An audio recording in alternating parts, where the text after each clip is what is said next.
Hey everyone, thank you for your time and thank you for your curiosity. Before we begin the episode, I know this is not usually where I go for, but just wanted to remind you and let you know, of course, that toward the end of our episode, the information, or at the very least, the video and audio, won't match up as much. Something happened right before post. Maybe there was a connection error, and with that in mind, I want to apologize to Maximo that happened. I'm going to post the video as it came out, and for those of you who are watching on Spotify, you can just turn the video off. For those of you on YouTube, I'm going to make sure to post it as audio only just in case. Or if you're driving and you just listen to audio only, the video doesn't really help you, then I'll go ahead and put that in there as well.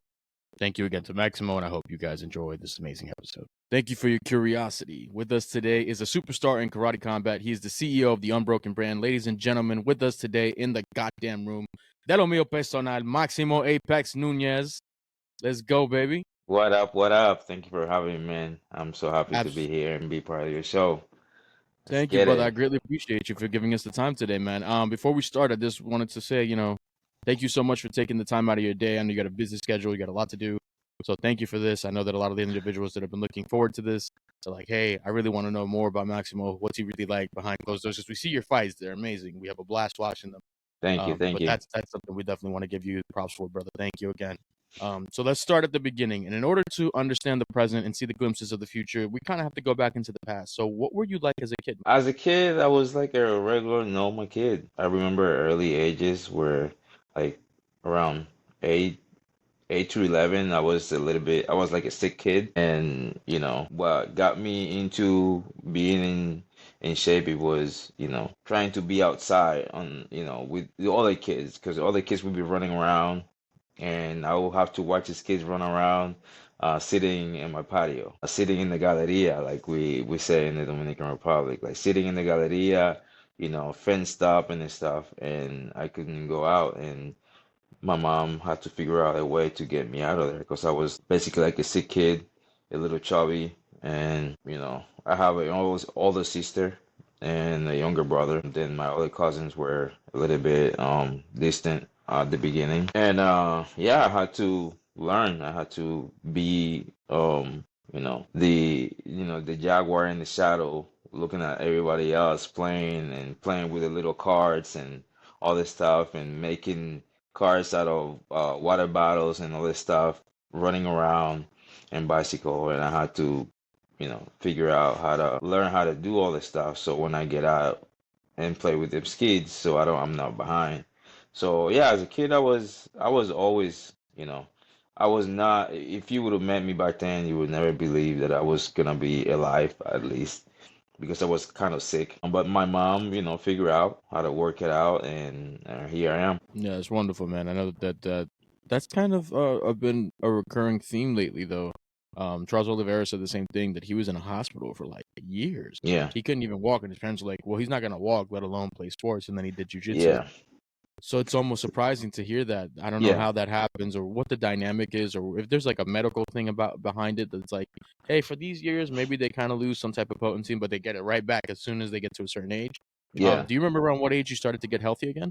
So I remember going to the doctor, and then the doctor kicked me out. I mean, didn't kick me out. I just told my mom to have me stepping outside, and she was staying and all this stuff. I was like 12 years old, and the why we ended up in the doctor is because I would go to school and I will be sitting on my school bench and I will pass out. Like I will literally pass out, and it was cholesterol, I believe it was, and I was out of shape. But then I used to hide, and in the Dominican Republic, the brown sugar comes with usually in a big sack, a big bag, like 250 pounds. And my mom had businesses, and as a kid, 5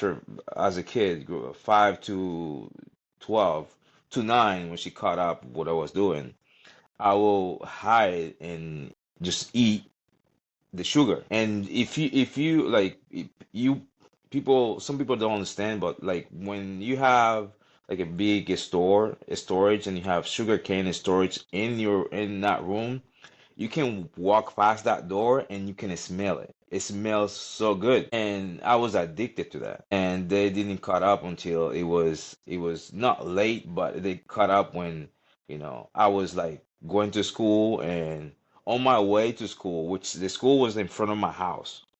So if you see some of the videos about when I go back to the R, the school I went, it was in front of my house. I would walk to the school, and we would line up for the Pledge of Religion, the flag, and the national anthem and everything. And I was standing in line, and I would throw up, and they would take me to the office, get me cleaned up, and then I would go back home, change uniform, go back to school, and then my mama had to run and cross the street to get me because I was passed out, and they didn't know what it was, and it was because like I wake up in the morning and I'll get spoons of sugars and I'll eat it. And I'll basically eat it, empty belly and everything. And, I would get coffee and I'll put like a lot of sugar in it. Like, it has to be like super sweet because it's not like the sweetness. It was mostly like the caramel, smelly. Yeah, it was like the essence of it. You know what I mean? And yeah, so my mom, the doctor basically told my mom, listen, if you don't do something, you don't figure out, you don't take care of his nutrition, you might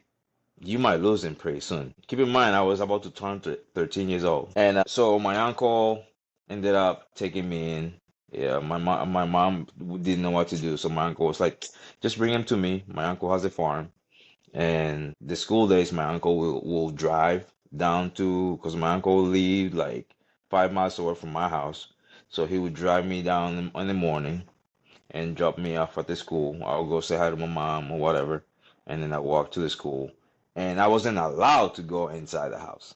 I wasn't allowed to pass the living room. Basically, hello, mom, blah blah blah blah blah. She would give me, mom in the morning. She would make empanadas and all this stuff, and she was like, "Yeah, go here, go to school." And all of a sudden, I started losing weight. I wasn't passing out. And then my uncle was like, I have a friend who has a taekwondo school. My uncle used to teach there once, and he's like, just sign him up with taekwondo. My mom at first refused because my mom thought, I was gonna end up not really going to taekwondo, but doing something else. So he listened to her, she listened to him, and I ended up going to taekwondo. I would get my bike, and I would go to the bus stop, and I would take the bus to the town and do taekwondo. And then I started making friends and stuff. So my mom was like, that you're getting healthier, you lost a ton of weight. You're gonna start doing soccer. So I will go from taekwondo to soccer, and then a couple of my friends was doing baseball, and I started doing baseball, and like every time I would go somewhere, they would be like, "Yeah, he's a sick kid," but no one would say it to my face because I had a lot of cousins, and like I was the kid you didn't want to mess with. I wasn't like the big kid. I was just crazy. I was out of my mind. I was crazy. Like I didn't fear anybody. That's basically what it was. Which we could go over that later. Because like one of my bullies ended up being my friend, my best friend, because every time we see each other, he would have to beat me up. Like every time. Like I would pick up the fight so he could like basically, and then he would got so tired of it. He was like, "Bro, I don't want to beat you anymore. Why don't you just be friends?" And I was like, "No, you started it, so you're gonna have to kill me." So his mom has to come to my house to like basically, talk to my mom and all this stuff. And we ended up like being friends and shit. And we were best friends. He passed, but we're best friends. But yeah, so we ended up starting doing taekwondo and other sports, and I really liked taekwondo, and I felt like I wasn't getting better at taekwondo. And yeah, one day I came home, and I was like, I don't want to do this anymore. I'm not good. I'm not gonna get good or whatever. And my mom used to run track and field, and she said something to me like I every time I'm fighting, she says something. She's like, "Well, if you're not good enough, find a way to be the worst at it." And I was like, "What do you mean?" She's like, "Just try to be the worst at it and act like you're good." To this day, I was like, "Okay, so how do?" She's like, "Well, watch whoever is the best in the team, watch him and learn from them." Because sometimes we're too focused on getting better at something, but we don't realize what the person who's good at it is doing. And that's where I started like, saying, asking for help and say, hey, I want to get better at this, this and this and this and that. And I remember I asked somebody. He was already in the national team of Taekwondo, and I wasn't even near. I was like 14 years old probably. And I asked him, and he's like, I don't know what you're asking. You're never gonna be good enough. You should find somebody else to give you advice or to help you. And just like that, I turned around. I was like, yeah, okay, cool. I thought, okay, cool. And to this day, bro, to this day, till this day, I like to ask questions, and that's how you see people want to help you or not. Because sometimes you're afraid to ask questions, but then you never learn if somebody really is in your corner or if somebody's really willing to help you or not. I'm not afraid to ask people questions, and I learned this like because of that. So I went to my coach, and he's like, "Listen, I'll help you out, but you have to be here with me, and I can help you out when I'm off." And I ended up, meeting him, going to his house, and they didn't trust me because didn't know me that way. I would go to his house, and I would sit and wait outside. I went outside. He wasn't. I wasn't allowed to go to his backyard and none of that. I was outside, and I would wait 2 to 3 hours, and he would come home from work, and he's like, "What are you doing here?" I was like, "Oh, I'm just waiting for you." Blah blah blah. And I was like, "Yeah, well, I'm just waiting." And he was like, okay, I'm just gonna work with you for a few minutes, 10 minutes sometimes, 10 minutes, because he thought I was playing. And then I talked to my uncle because I was at his house. At this point, I started going to my house, and he said, "I'll help you out." And then from there, we started going, and I said, "You know what? I'm not gonna go to Taekwondo to that school anymore. I'm just gonna do Taekwondo here and meet up with a couple of the guys in the yard in the baseball field and just practice." And I ended up practicing and getting comfortable with some of the stuff. And I went back to the school. When I went back to the school, people who were way better than me, they didn't believe how good I got like in a few months. And here we are. Damn, brother, you locked down on that Rocky training and went straight for it. I Yeah. respect. But I did read somewhere that you were told you were too short to compete in martial arts, and maybe I misread that. But like, how did you find the motivation to continue, even though you were being told by some of the people who you consider to be the best, like, nope, not willing to work with you, go ask somebody else, and you were fine with it. You seemed to like roll off your shoulder or whatever. Yeah. But when they tell you you're too short to compete, like, what goes through your mind at that point? Look, growing up, I was too short to do anything. Like I have cousins who been in the MLB. I have my little brother. He's 5'11". My little sister, she's 5'10", I believe she is. My oldest sister, she's 5'9". Okay, and the brother that he was 2 years old, younger than me. He passed in an accident. I was 18 and he was 16. I believe he was 6 feet tall. And the fact that I'm small, I understand. Like I said, I always been sick growing up, and that had an effect on my bones growing, which I understood that they explained me since I was 10, because everybody else was growing, and I was in the same exact height, and um everybody, like anything, I would do soccer. They were like, "Oh yeah, he's too small. He can't be a defender, or he can't go defend the goalie because he's too short." Baseball, same thing, and basketball, same thing, and then taekwondo all the time. I was the smallest, the shortest guy in my division all the time. But then, every time I will try to get in a soccer team or baseball team or any team, they were like, "Oh, he's too short." I knew my mom would always give me she would never tell me what I want to hear, but she would say something that, you know, well, I would sit back, and as a kid, I didn't understand what she was saying, and then she would give it to me, in a gold platter. She's like, "You, the smallest guy in the soccer team. If you're too small to be the defender, you're too small to be in the goal, you're too small to be a right rank. You have to get good at attacking. You gotta get good at attacking. You gotta get good at dribbling, and you gotta be fast. You gotta run." And I was like, "Yeah, but there are guys that are bigger than me, and they run faster." And my mom was explaining, yes, at the long run, they can run faster. But when you take off, it'll take him a second to catch up with you, and you can do something. That was in soccer, and I started doing this in soccer.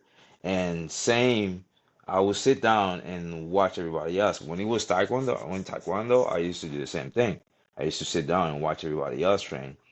And guys that will compete and beat me on tournaments, that was to me that was a blessing because then I would be like, oh, okay, I had to figure out how to pass his front hook. I had to figure out how to pass his side kick. I had to figure out how to set him up so he can throw his spinning hook kick, so I can score points.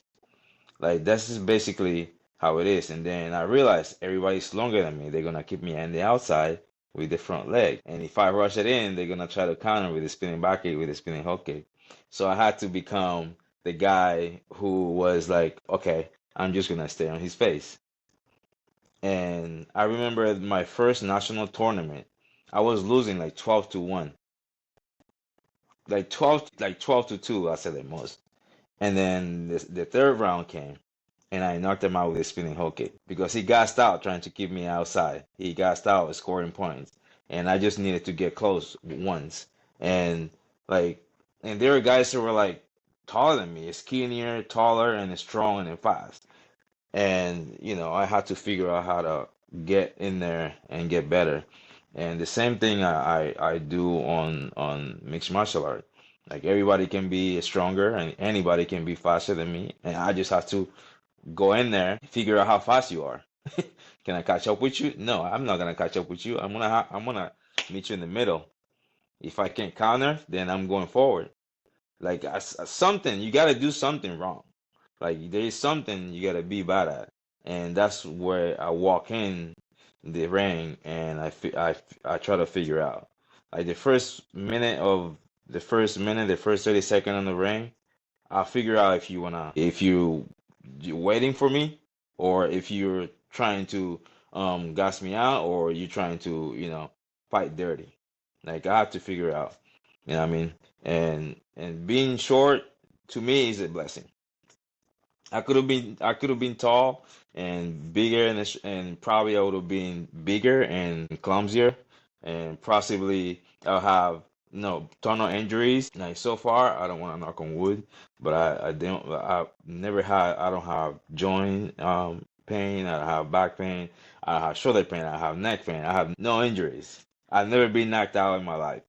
You know what I mean? Never been knocked out. I've been dropped once, and it was like a couple of years ago or a year ago, possibly. And my karate combat with against Stankunas. That was the only time in my life I've been dropped. And MMA fights, yeah, I've been TKO. Shit happens. But never been knocked out, never been dropped, never been like taken out a stretcher, never. Never broke a leg. I broke a foot, yes, but then I feel like, I'm blessed. And I use me being smaller to sit back and watch and learn from other people and find their weakness and what they're strong at. So, yeah. Yeah, man, that worked. If it works, it works, and it clearly does. I've watched your fights already and seen all the work you've put in. So you've continued to excel and go better. hmm Going back to the time when you go back to Taekwondo, you go back to the school, you continue to train. You got your black belt in Taekwondo, hmm and then you got into the Dominican national team. Yeah. What was that like? That was crazy. And then it didn't last for long, but when something is yours and you work hard, and sometimes you feel like, oh man, I'm working hard for this, but I'm never gonna do this and do that. I never thought about doing taekwondo. I never went to a tournament thinking, oh, somebody's out there to get me into the national team. So we show up at a tournament, like a random tournament. We show up at a random tournament, and the one of my guys, we ended up being really friends. He is still out there. He's not doing taekwondo anymore. But there was a tournament, and I was a red belt, and he felt sick. He couldn't compete. So, but we competed in the same weight class. He already spent the money to be in the tournament, so he couldn't do it. So we're in the same weight class with the same rank, but he was better than me actually. He was faster and better than me, and he felt sick. I actually didn't compete because I had a cold, and he didn't compete, and he was losing the money. I was like, you know what? I haven't competed against these two guys, and that was my first. I haven't even competed at that level yet. So I was like, you know what? Let me borrow your uniform. Let me borrow your gi. And he's like, what do you mean? I was like, let me borrow your gi. You already paid for it. I just have to, change the name. And he's like, you want to do that? I'm like, hell yeah. It's like, but you sick. You haven't been training. I was like, yeah, but I can actually go a round or two before I gassed out. And he's like, okay. So we went, talked to the officials. They weighed me in. I was like probably 2 pounds over, and they talked to the other two guys because I usually compete at that weight class because I didn't know I wasn't gonna compete. We were drinking Presidentes the night before or whatever, and I was sick, but so I was there to support and everything. So got to warm up and all this stuff, and I can feel my chest is like really tight. I was like, man, I don't know why did I say I want to do this, but I don't know. And then the coach was like, hey, Maximo, you ready? There's two fights next. We're gonna be at the other side. And I said, yeah, I'm ready, I'm ready. And then I said, you know what? I said, you know what? Fuck this. If I get hit and I can continue, I'm just gonna I'm just gonna give him an A count, and after the A count, I'll just give him another A count so I can walk out of there. That was the game plan. I show up over there, and the first thing he threw was a tornado kick, and he missed me by an inch. But the whole time he was spinning. Keep in mind, I was fighting at one, so these motherfuckers are fast as fuck, right? He missed by a little inch. The whole time he was spinning, I can see him coming. I can see him, and I moved my head and I put my hands up, and he missed. And I was like, oh shit, I got lucky. And then I faked, and I saw him hard back and threw a spinning back kick, and then he leaned into the spinning back kick, turned the other side, and threw a front hook kick. By the time he threw the front hook kick, I was on the other side. I was like, okay, I'm doing good. I look at the clock. There's 1 minute and a half left, and I was like, he's gonna come strong because he see me running. I'm actually literally running, and he just came in straight at me, and I threw a front hook kick, and he was actually in the air, and I got him with the front hook kick. I touched his helmet with it, and he fell. So they gave me the 4 points plus the 8 count, plus the 8 count. I was like, cool. So they gave him an 8 count, and they fixed his helmet, and there's 30 seconds left. So in the 30 seconds left, he immediately sprint to me, and I sidekicked him again, and there was 2 points, and he touched me too, so he had scored a point. He scored 2 points, so I was winning like 10-2, something like that. And I sat down, gassing out. Keep in mind, gassing out, and my coach was like, Maximo, just keep it up, just keep him away, because he's gonna come strong. I was like, yes, coach, yes, coach. And we came out, and he didn't want to touch gloves. I knew he was angry. And while I was in the other corner, I blew a kiss at him. Bro, he came from the other side, spinning. And when he was getting closer to me, so I made like a little hop, and I turned around and I threw a spinning hook kick and dropped him. I hit him like right in the gut. I dropped him. And he got up, kind of like wobbled a little bit, and they stopped the fight. When they stopped the fight, I couldn't believe it. I was like, I can't believe I just beat this guy. So we walked out. My coach picked me up. We were celebrating and all that stuff. And then the official came. It's like, hey, how long you been training? How long you been a red belt? I was like, oh, this is my first tournament. And they're like, you know who you just beat? I'm like, no, I don't know. Who is it? It's like, that guy just won the Caribbean Championship in his belt. And I was like, no wonder why he was so fast. Like here I'm thinking, I'm like, oh, I just got off the hook, right? And everybody's like, yo, like people are coming from other gyms, like, yo, who are you? Like, who are you? Where you from? And I'm from my small town in the Dominican Republic, in Seibo.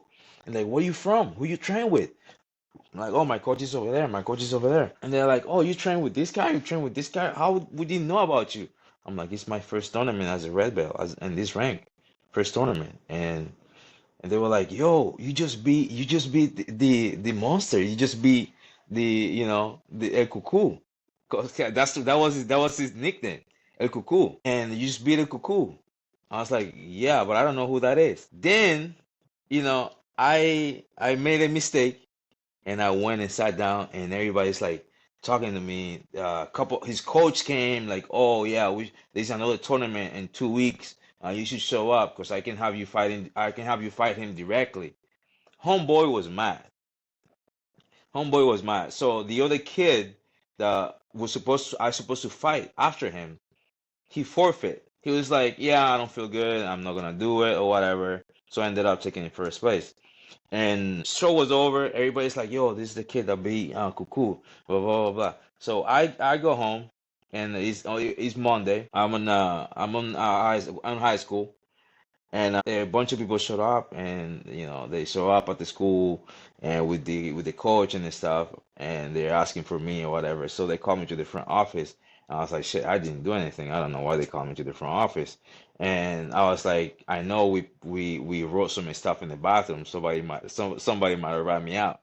I was like, shit, I'm gonna rat out everybody else because I ain't gonna be the only one in trouble. So, bro, I'm walking to the office with the assistant director. I'm walking to the office, and I'm already thinking I'm gonna say this guy's going first, that guy's going first. I'm like, for sure, Guillermo said something. I know it's Guillermo because he can't keep his mouth shut.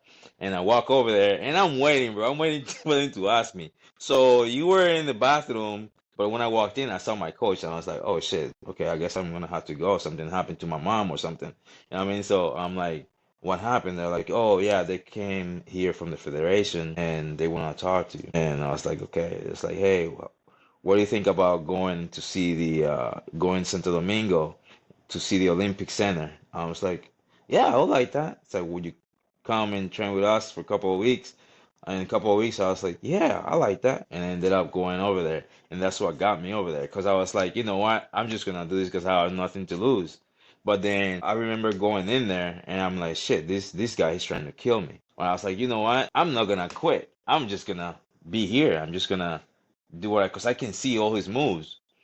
But I didn't realize, how good I was because I was never tested that way. And so, like, and that was the first time from, growing up that I was like an underdog that nobody knew who I was until I went in there and showed my face and they see that I was entertaining. I wasn't running around, holding, I wasn't doing any of that, and I beat him on his own game. So that's always been the thing. That's why every time there's a challenge in front of me, and they say, "Oh yeah, you're the underdog," and I was like, "There we go again.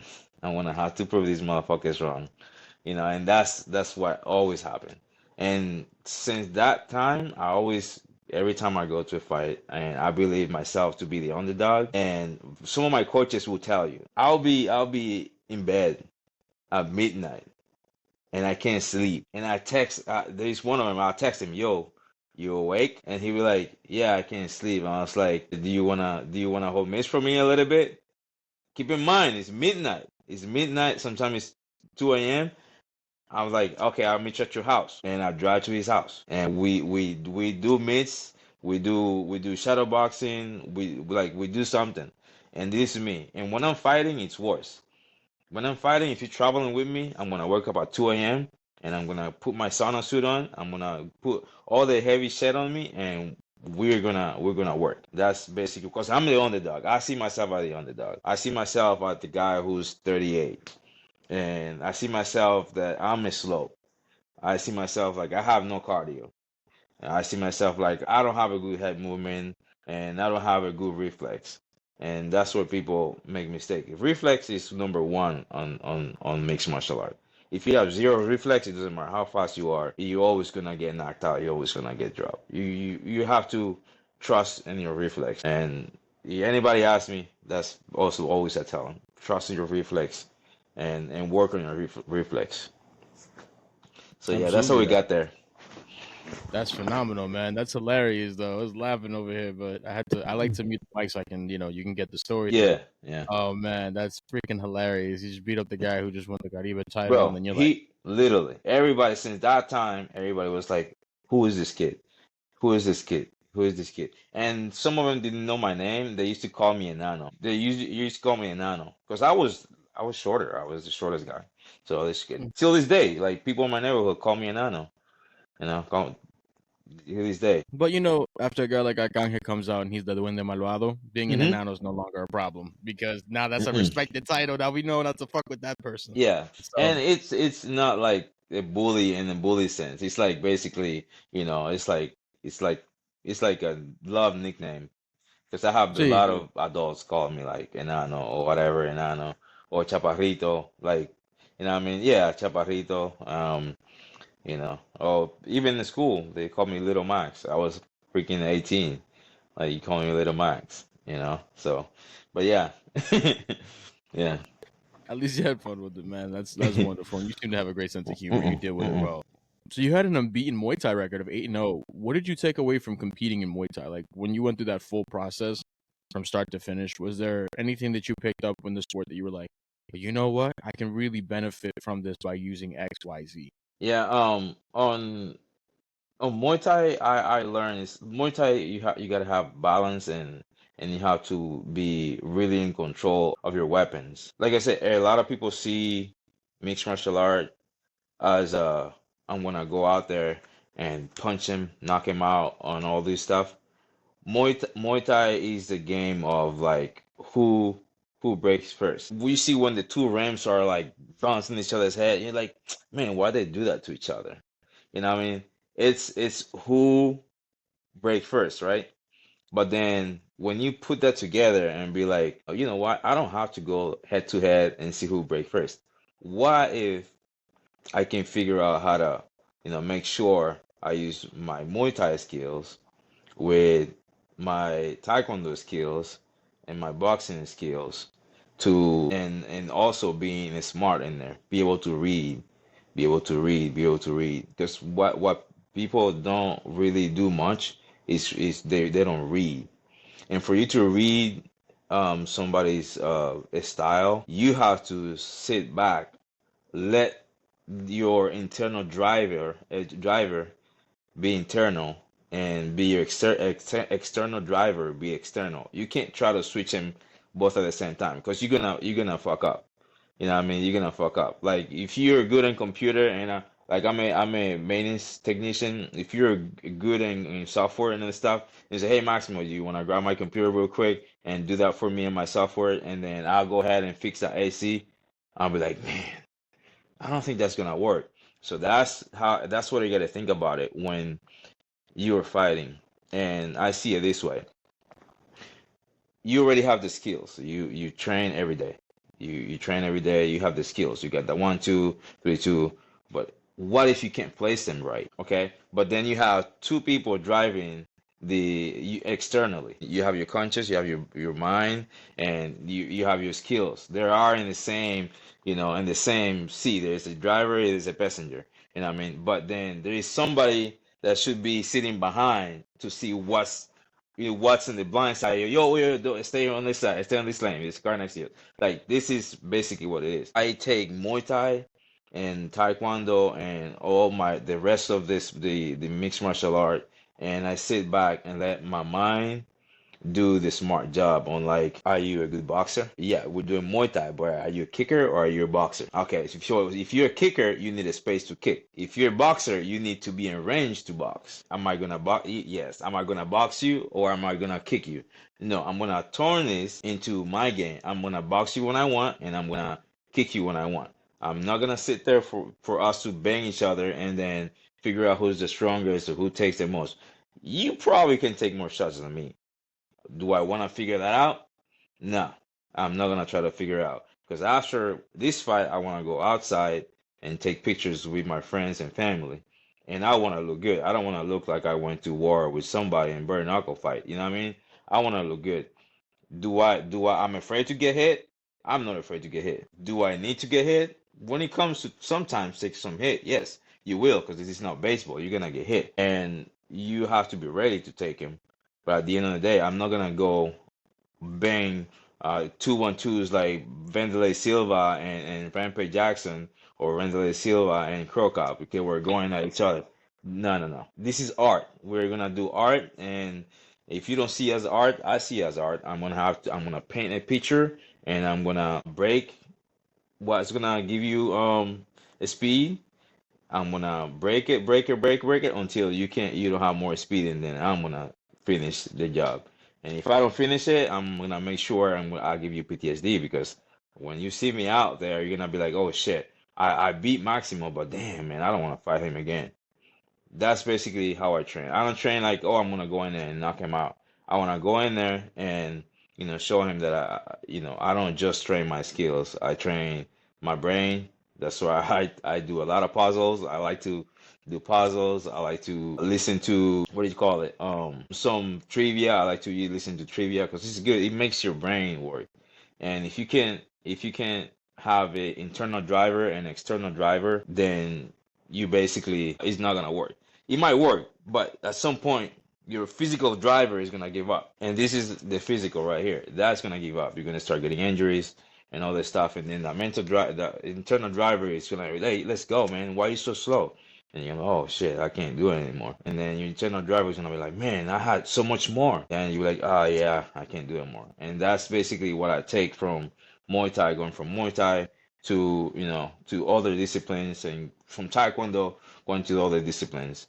And for a lot of people, it works.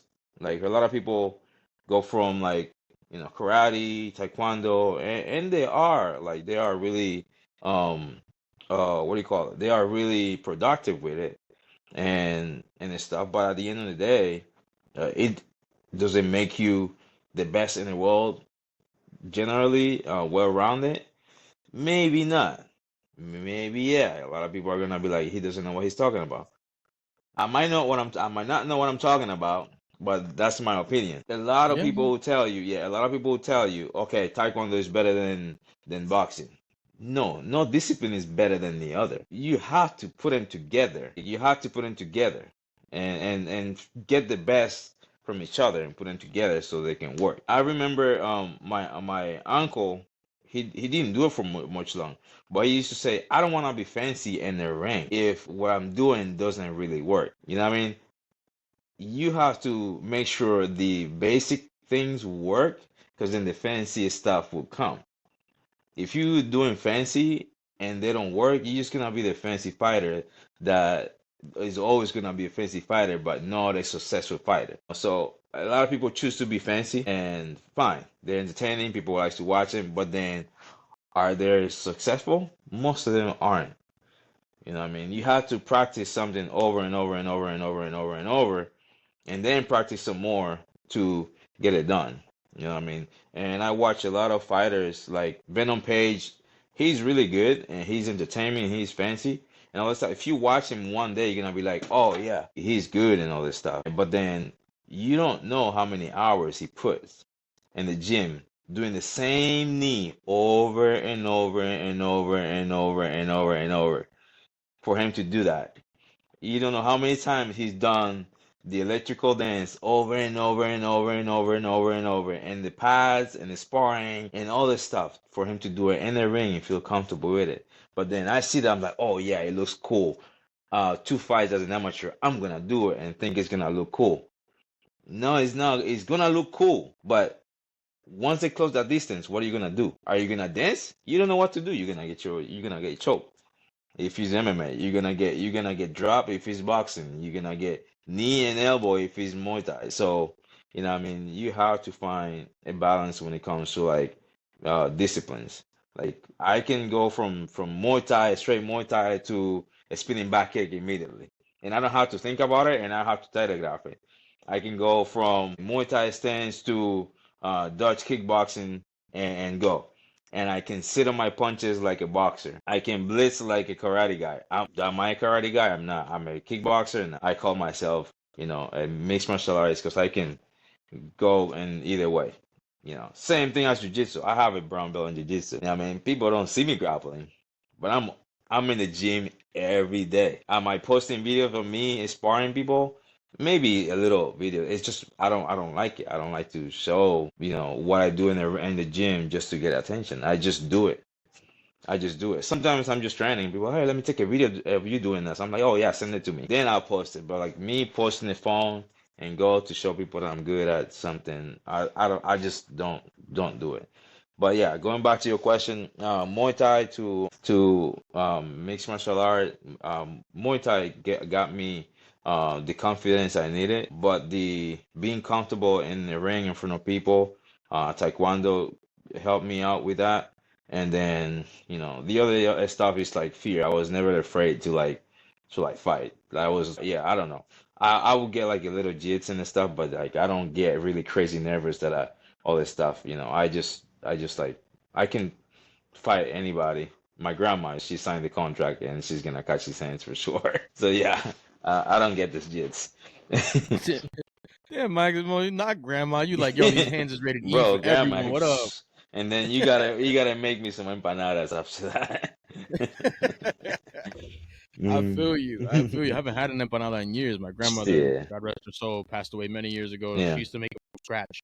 So I yeah. grew up making it con yuca de masa all my life growing up, doing it by You know hand. And what's it was up. a You know memory. what's up. You know what's up. It stays with you. It Yeah. stays with you. But I was looking at your career. Dog, you have 4 years as an amateur. Hmm. You competed in Combat Night, which is like a staple of MMA in Florida. Anyone Yeah. who goes to Florida, if you're an amateur in Florida and you really want to get serious, you have to compete in Combat Night. That's Come just on, how it man. goes.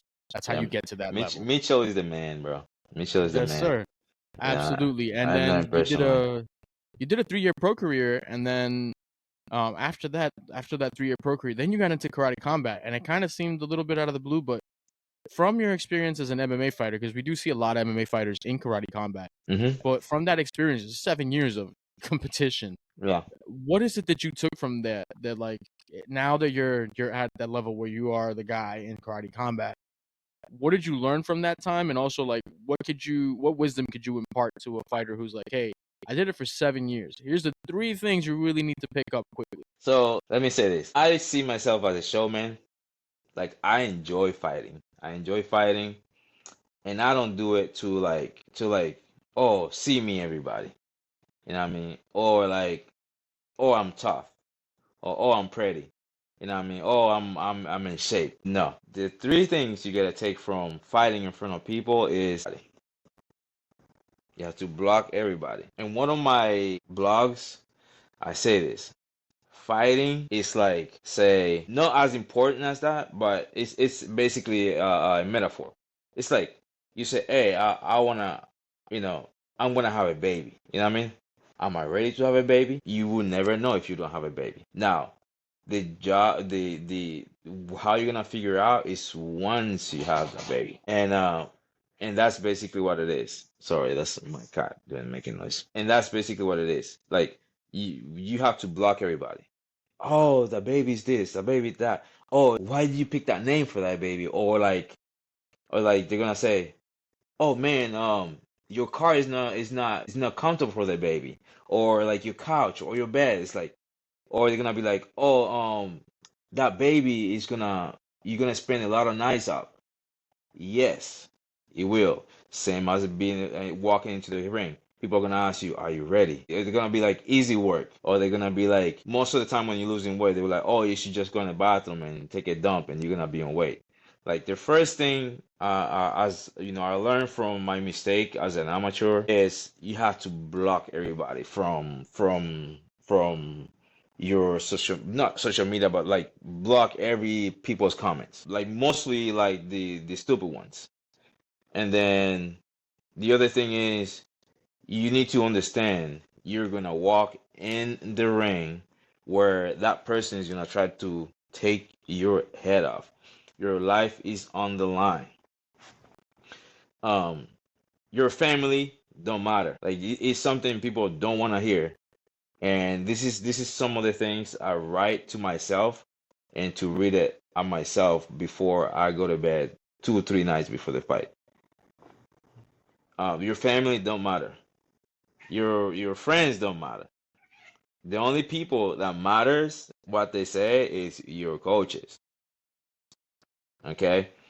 Some of your teammates. Then you have to go out there and prepare yourself to people is gonna scream, people are gonna try to fist bump you, people are gonna text you, hey, you have tickets, like all this stuff. So a lot of fighters they are too focused on like posting online, trying to get attention because I'm fighting and all this stuff.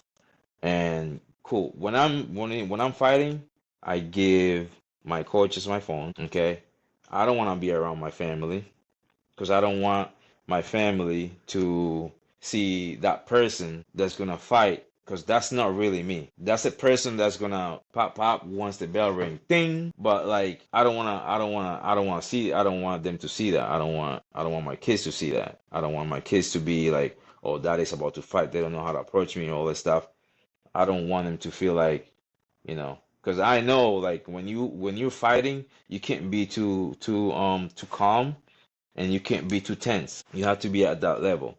But you're the one who has to find the plateau, the center of that. And then the other thing is don't worry about like, oh, I'm gonna win this fight and then after this I'm gonna do this and this and this and that. No. Or I'm gonna like I can't wait for this fight to be over. I'm gonna win this fight or finish this fight and go this and that. That fight can go either way. That fight can go either way.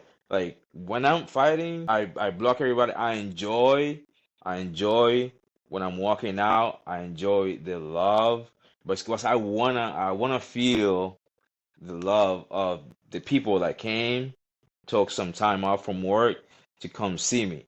That fills me up. I know like these people want to see me do something. They want to see him doing something, and I want to give them, the experience of like, oh man, I watch you fight, bro. I can't wait to see you fight again. You're awesome. You have this and this and that. But then I'm not planning like, oh yeah, he's gonna throw a kick and I'm gonna defend it. I'm gonna do this and that. No, it's something that I'm not planning. That's why I don't plan anything before the fight. Like, don't ask me what I'm gonna do after. The only thing I'm thinking of what I'm gonna do after is wear my suit. Like I like to wear my suit after the fight, and I'm gonna have a couple beers. Boom, because I don't like to get drunk after the fight. I want to remember everything, so I'm pretty disciplined with that. But then you have to. I enjoy that. I enjoy looking down because in a few seconds I'm gonna block everybody out. In a few seconds I'm not gonna see nobody else but that person that's in front of me and the referee, and my ears is gonna be in my coaches. You know what I mean? Because fighters, they're in there and they get distracted by anything. Like you can land like a kick that's super loud and people make noises, and immediately you lose focus and you like following, you're riding that wave of like everybody's like, oh my god, let's go, let's go, let's go, and then you boom and you get hit with something that you're not supposed to get hit. Like you have to remember that you dancing, the bell rings, you're dancing a 3 minute song. Don't lose the rhythm of that song. Like the whole time I'm playing that song, and the only rhymes I'm listening is my coach is rapping behind me. That's the only thing I'm listening. It's my coach is rapping behind me, and then obviously we have signals when they call for something. It's not it has to be done immediately, and that's some other thing.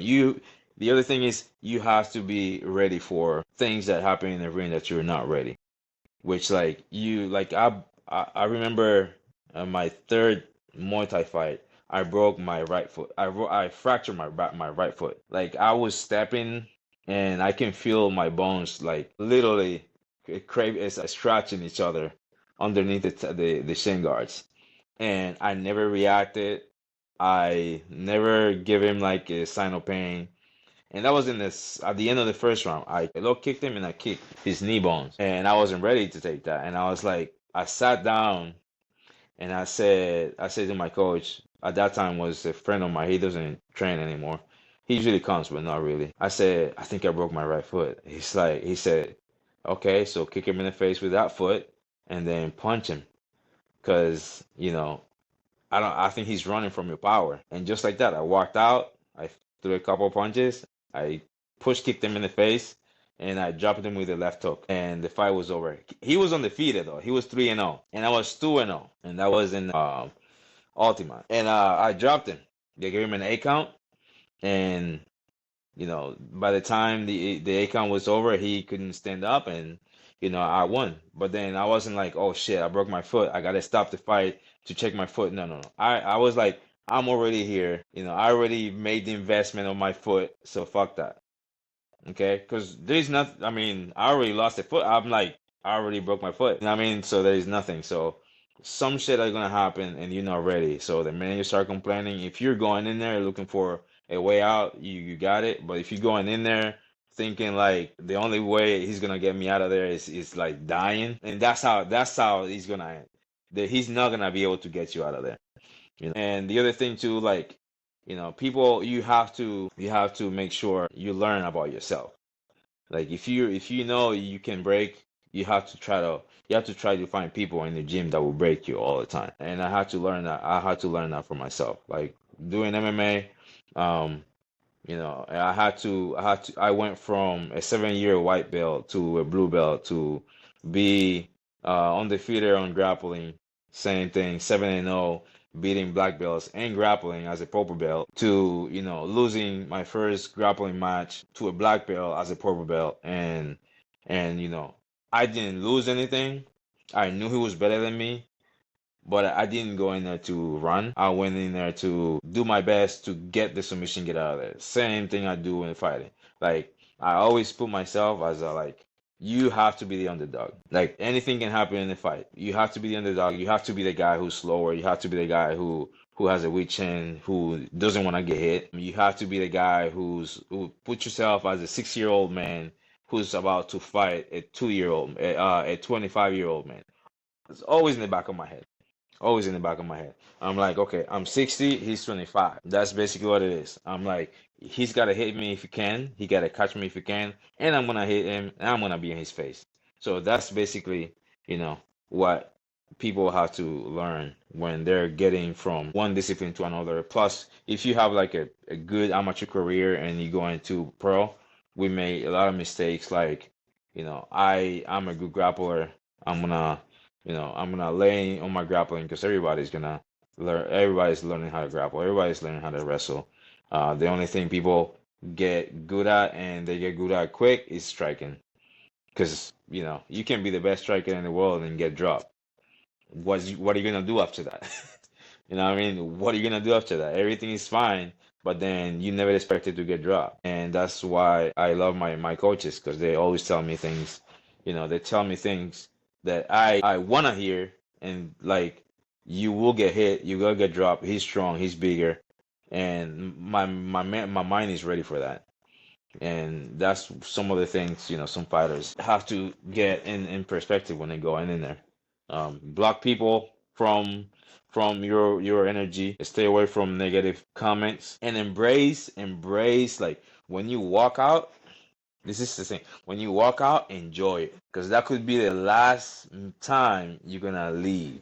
That's to be the last time you're gonna walk straight. That could be the last time you're gonna be able to use both arms, or that could be the last time you will remember your son's or sibling's name. So embrace it, enjoy it, and show gratitude to the gods and whoever is with you. Show gratitude, because at the end of the day, you're not gonna be playing ping pong or tennis in there. That's your life is in there, and leave your family and leave your kids at home. Yeah, recently I heard about that. Recently, that there was a fighter. He was talking on the Jackson podcast, and he said, "I went to watch this guy fight. He was so cool, and then he got knocked the fuck out."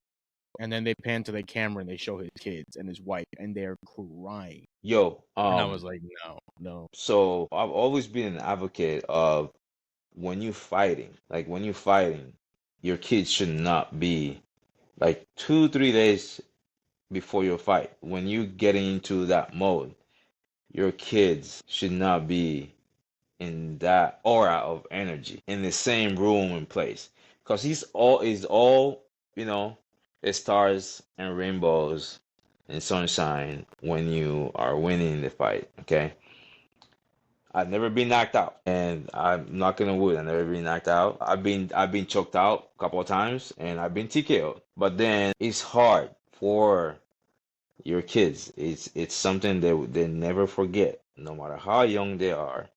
When they are seeing their dad getting knocked out to another universe, cold, and people are running to help him get on his seat, or put him on a stretcher, or help him up, and then see their dad walk to the locker room or to the ambulance. Me as a kid, I would never want to see my parents, my dad or my mom, being knocked out. in front of me, and this is the worst punishment you can give a kid, in my opinion. In my opinion. And you talking about this, I remember when Kamaru Usman got knocked out, and his daughter was there. Mm-hmm. And Kamaru Usman and his daughter are close. Like they are close, brother. They are close. Which there are a lot of fighters that are close. Bro, he got head kicked. Cold. The daughter, you can see like his daughter went from a normal kid to like I don't know, an empty. She was like she was like, bro, and then somebody was recording her. And I think they took down the video, but it was like I was like looking at the next day, looking. I like to look at the press conference and some of the videos people post or whatever, bro. And she was like, she was gone.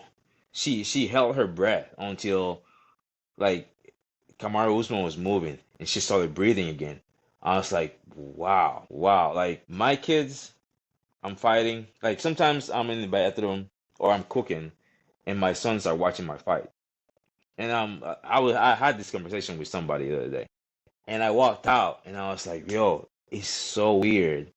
Like I'm looking at myself on the TV, like, and I'm right here in the freaking kitchen cooking, helping the kids, taking them to soccer or whatever.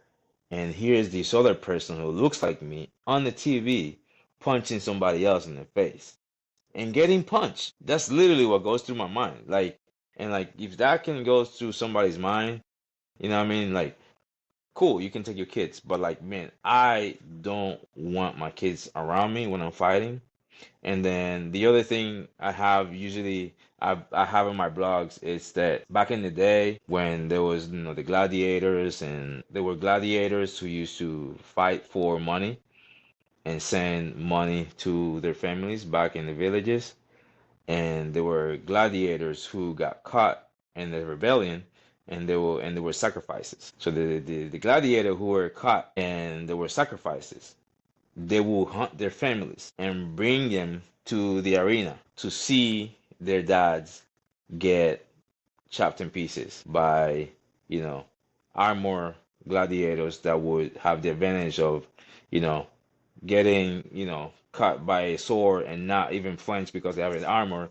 But then there's that guy who's example to his family. So to me, bringing your family to the fight is basically bringing your kids to see you being sacrificed. Because at the end of Yeah. the day, you never know if you're gonna survive. And if you survive, you will go free. But you will survive. Remember, back then, if you get cut in the leg, that leg would cause gangrene and all that stuff. They'll have to amputate that leg. They will cut it, and you might bleed out. That's basically how your family will receive you, with no fingers, no legs, maybe and probably no shoulder or whatever. And that's basically what your kids see. They're like, yeah, I don't wanna do that. They will be traumatized for the day until the day they die. And then you have the gladiator who show up, free will, well prepared, who's gonna beat this dude, cut him in pieces, kill him, and catch his goal, be recognized by the crowd. People are gonna shout his name, and he's gonna grab gold, put her in his little thing, and ride his horse home. And be like, hey guys, I got the win. Or hey guys, he's the body and he's the gold. He died, but he fought, so he still had the gold. And at least your kids are not traumatized to see you like, and then the kids grow up to be like, I want to be like gladiator like daddy, and not the one who saw his dad getting chopped down and be like, I'd rather be a politician. You know what I mean? So that's how I see it. Yeah, man, I definitely see it that way too. My daughter's. Ladies and gentlemen, we're at the halfway mark of our episode with Maximo Nunez. If you already know, I got my do-rag on representing the Dominican Republic. But definitely wanted to shout out our sponsor for this episode. It's none other than Sanibel. You already guessed it. I'm pretty sure you knew it. You saw it in the corner. You saw the amazing gloves in the back. You figured it out. But for 10% off, you can use promo code GOTDAM. That's GOTDAM. No, not the one your mama said you can't say. That's GOTDAM at checkout for 10% off, because they offer some of the best gear you're going to get on the market. It's affordable. It's used by fighters like Sean O'Malley. It's used by Gilbert Burns and several other fighters at the top of the crop in the UFC. So make sure to head over to Senable.com/GOTDAM or use GOTDAM at checkout for 10% off. Of course, a percentage of that goes to our show, which helps to fund this whole program and this whole shebang. And please make sure to subscribe and like, as that does help the algorithm and makes a big difference for us here. Now, back to our episode. Yeah, man, I definitely see it that way too. My daughter's 7. I don't think she'll ever watch me compete until I retire, probably. Maybe. It's like a 50-50. But my wife has been told many times. I was like, I'm probably going to be in the back room, like watching something with the kids on TV, not paying it any mind. I was like, that's the best idea I can think of. But I was going to ask you, you train at ATT Longwood, and ATT has a rich history of combat athletes. Actually, ironically enough, I have Professor Wade Rome coming on Sunday. He's one of the founding members of ATT. Yeah. But what made you choose this particular team? Because you seem to love your coaches, and I can understand why. A good coach is like very rare, and it's such a wonderful connection. It's like something unlike anything else. But what made you choose the ATT Longwood branch, particularly? So when we moved from San Francisco, California to here, I'm not gonna mention the gyms, but I went to a couple of gyms. And I came here from California with 2 amateur fights. And the first gym I went, they were like, "Oh, so you want to sign up?" Blah blah blah blah blah. I was like, "Yeah, I want to sign up." I'm kind of trying to fight sometime in the future, but for now I just wanna get used to the environment. I just moved from San Francisco, or whatever. And it was like, yeah, come tonight, and tonight you can check the class and or whatever. So the first night I went, and somebody was getting ready for a fight, and he was around my weight class. And I took class, and by the time we had to like switch pads or whatever, well, the coach was like, "Hey, there's a guy here. He's fighting a couple weeks. You seem to have a good striking, and you seem to know what you're doing. Do you want to give him a couple of rounds?" And I'm like, first day. I don't know anybody but myself. And even the guy who was with me, I think it was a girl actually. The girl who was holding the pads for me, it was a girl. She had short hair. She was holding the pads for me. I forgot her name because it was like my first night, first class. And I was like, I've been to 2 gyms, and I already been to a gym, and I know how some gyms are kind of like that. I was like, nah, I'm out of shape. I don't really feel like I can spar or whatever. Like, no, you should be fine. He's gonna go light, and we guys can go light and super light.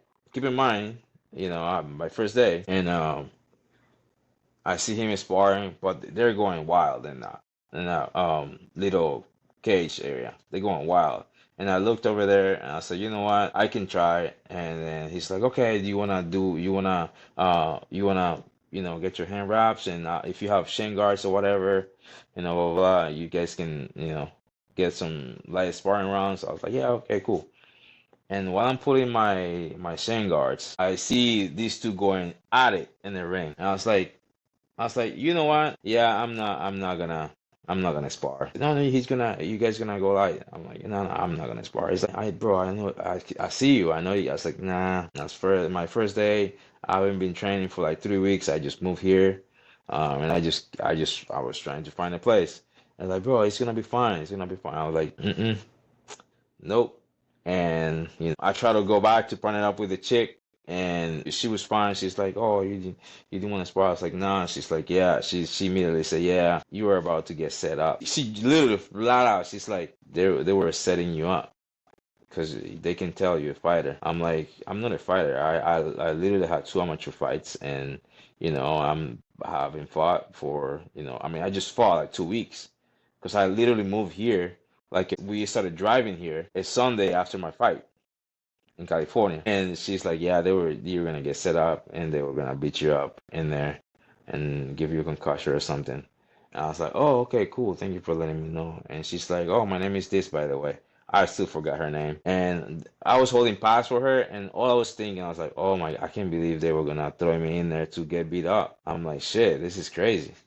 And then, I had a few friends back in California, and they were like, yeah, go check out American Top Team. So, and I Googled American Top Team, and it was like American Top Team, Coconut Creek. And I was like, damn, that's far.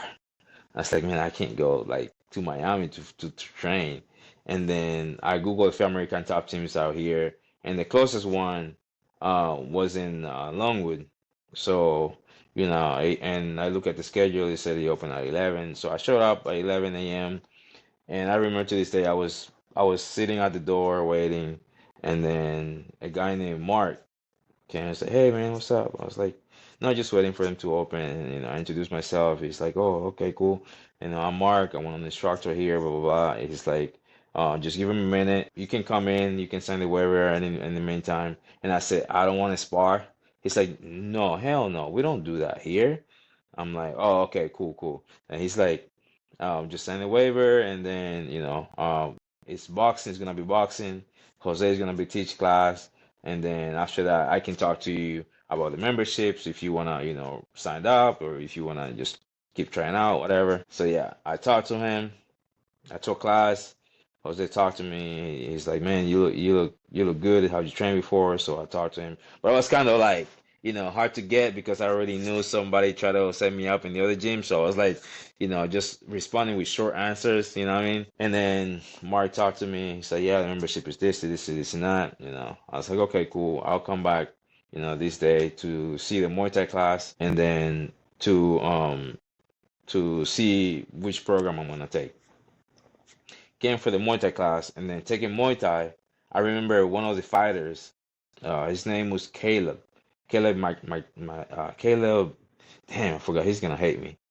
But yeah, Caleb. He's my boy. So Caleb, he's like, I partnered up with him, and he's like, "Man, you got good kicks." I was like, "Yeah, I used to do Taekwondo," but I'm just keeping it short. And he's like, "Why don't you stay after class, because they're gonna do an extra pad work, and you can meet some of the fighters, so you can get comfortable." And I'm like, he gonna set me up. And I was like, I sit and watch. It's like, "Yeah, cool, cool, cool, but I think you can do it because you got good kicks." And I was like, "Yeah, I'll take it. I'll take a look." I ended up meeting Caleb, a couple more of the fighters, and then I was like, "You know what? I can't stand this place." And then while I'm watching them, and then Caleb was like, he's like, "Yo, guy, yo, Max, come here. Yeah, let's do some things. Like you know what you're doing. So grab the pads and let's go." And I was like, "Oh, he's actually a pad work." So from there, I was like, "Oh, you know what? He was not trying to set me up." And then show up the next day, and then I eventually talked to Joe. I said, "Hey, Joe," I think it was, yes, Joe. I was like, "Hey, Joe, I wanna eventually fight, blah blah blah blah blah." And then Joe was like, "Do you do jujitsu?" I'm like, "Yeah, I have like 4 or 5 jujitsu classes." And it's like, "You fight?" And I was like, "Well, I had to fight." And Joe was like, "You had 2 fights with 4 or 5 jiu-jitsu classes?" I was like, "Yeah." He's like, "MMA?" Yeah, it's like, "No, we don't do that here." Joe was like, you need to show some jiu-jitsu skills before you fight MMA, and you gotta wrestle with us, and you gotta do striking." And then I was like, "So, how long you think I'm gonna be ready to fight?" He's like, "Well, I want to see you doing pad work, and then have you coming in to spar. See you moving around, and then after that, like 3 4 months, let me see what's up, and then we try to get you a kickboxing fight while your jiu-jitsu is being, you know, put it together, and from there we'll see what happens." And that's why I had Muay Thai fight, because I was doing Jiu-Jitsu in the meantime. And I remember I had like the fifth Muay Thai fight, and I was already doing Jiu-Jitsu, but I was doing more Nogi. So, and I was doing super fights in Jiu-Jitsu with local events and stuff. And then Joe was like, "Okay, so let's get you Jiu-Jitsu more MMA fights." So they got me MMA fights, and then my first MMA fight was against some kid from Daytona, and he was like a pro belt in jiu-jitsu. He was like a freaking anaconda. He would take, and he had like way more fights than I have, and he would take people down and like armbar them like nothing. I was like, "Oh shit." And that was my first fight, and but then he couldn't take me down, bro. And in the first 10 seconds of the fight, I dropped him with an overhand, and I think I fractured his orbital bone because he was running the whole fight and he was just shooting. And yeah, he was a good fight. And after that fight, I threw up my lungs because I was so out of shape. And then Joe was like, "Okay, so we gotta after you doing more jujitsu and doing more kickboxing." And Yeah, and then if I had a MMA fight, I would have to do pad work and then jiu-jitsu. And I remember I was fighting my third MMA fight here in Florida, and I took Muay Thai, and then Jose was teaching jiu-jitsu on the other side of the mat, and I'm getting some water, and I have my hand wrap is still on. Jiu-jitsu is getting warm, and then Jose walks past me. He's like, "Hey, um, don't you have a fight?" I was like, yeah, I have a fight. He's like, is it MMA or kickboxing? And I was like, it's MMA. He's like, oh, I thought it was a kickboxing because you did kickboxing. You did Muay Thai and you still have your hand wraps on. And I was like, yeah, it's MMA. And he's like, oh, okay, cool, cool. And he walked. And I took my hand wraps, went and got my gi, put my gi on. I did jujitsu. He's like, oh, I thought you were gonna do kickboxing. I'm like, no, I changed my mind. I'm doing MMA. I'm doing jujitsu. He's like, okay. And then Jose sat me down. He's like, listen, Max, you're a cool dude. You were cool. You're the coolest dude in this gym. It's like, listen, I don't want to see you make the same mistake other people make. Okay? I don't want to see you that. If somebody beats you in jiu-jitsu, you need to make him work for it. It's like the level you have in jiu-jitsu, you shouldn't sleep on it. It's like I'm not telling you this to make you feel bad, but I want you to do jiu-jitsu every single day, twice a day, until your body is sore. And I don't want to see you grappling white belts only. And I don't want to see you grappling old people either. Okay? So this is what I want to see. So every time I go to fight, my coaches always trust me on what I bring to the table because of that. And that's how we got there. Man, that's a dope ass coach because that coach actually gave a shit to tell you Yeah. what it was, and Yeah. unlike the other coaches, not trying to set you up, not trying to fuck with you, which I appreciate. Shout Yeah. out to coach for that one. Yeah. But then you're in karate combat. Karate combat is growing every single event. Every event feels bigger than the last one. Yeah. And when you fought in DR, I think I almost lost my mind because we had several Dominicans on that card, and Yeah. I It was over dope. here yelling at the TV, screaming, acting a damn fool. But and then I was sending the clips to people. I was like, "Yo, look, we won Yeah. another We Dominican. got We it. here, We baby." got it. So it was lit. But what is it? Do you think? Well, how did you end up in karate combat in that particular promotion, doing this particular rule set?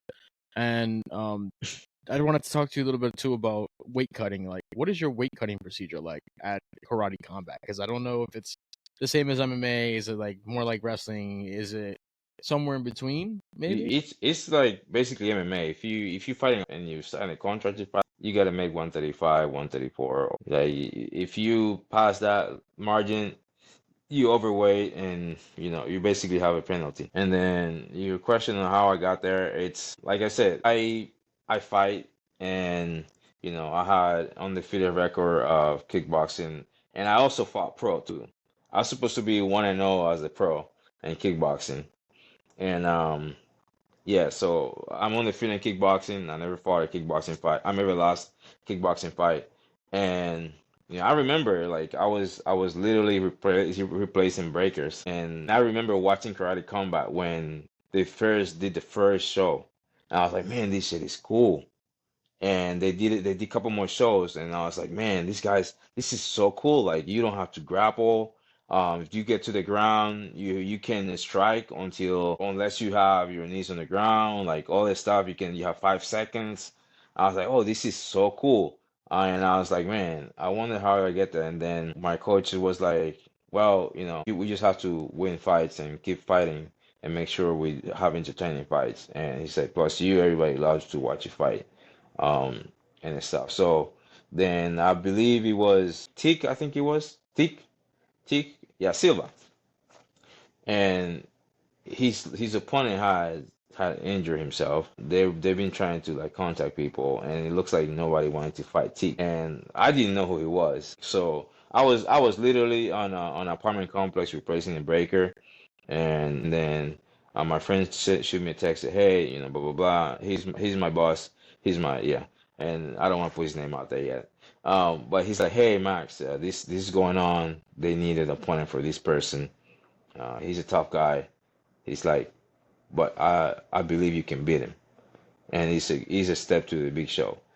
I was like, cool. Tell him to text me, and immediately like 10 minutes they text me, yo, this is this and this and that from Karate Combat. And I was like, shit, Karate Combat? Because I thought he was somebody else. I saw another promotion, and then I was like, oh shit, Karate Combat. And then I looked at the name, and then I was so excited, and I was like, Silva, and then his record. They sent his record, his name, and all this stuff. And then I didn't even do any research. I sent it to both of my coaches, to Joe and Will. And Joe was like, I'll take a look at him because Joe was teaching that time. And Joe took a look at him. He sent me a text message like an hour later because I totally forgot. I just picked up a fight with somebody, and Joe was like, "Yeah, he's tough, but we can beat him." And then my other coach was like, "Yeah, man, he's tough. He's hard, but like he's like you're way faster than him, and he's southpaw." And like I have like I have really good reputation with southpaws. Like, cause I fought a lot of softballs, and we have like plenty of softballs in the gym, and it's hard for them to get to me. So yeah, so we took the fight, and then when they announced the fight, I have friends in Chicago. They keep in mind it was like 8 days or 9, 10 days away, less than 2 weeks, and I wasn't even like I was probably like a little heavier than I was used to because I just fought like a month before, and I was just recovering and all that stuff. Which the fight didn't last long. I ended up finishing him in the first round, MMA fight. And yeah, my friend from Chicago sent me a video of Teak knocking somebody out to the moon. Like he knocked him out bad. Like it was bad. And my heart dropped. I was like, he's like, this is the guy you fighting? I was like, yeah, that's the guy I'm fighting. He's like, oh my God, bro, what why? I'm like, I mean, it's like, yo, look at him.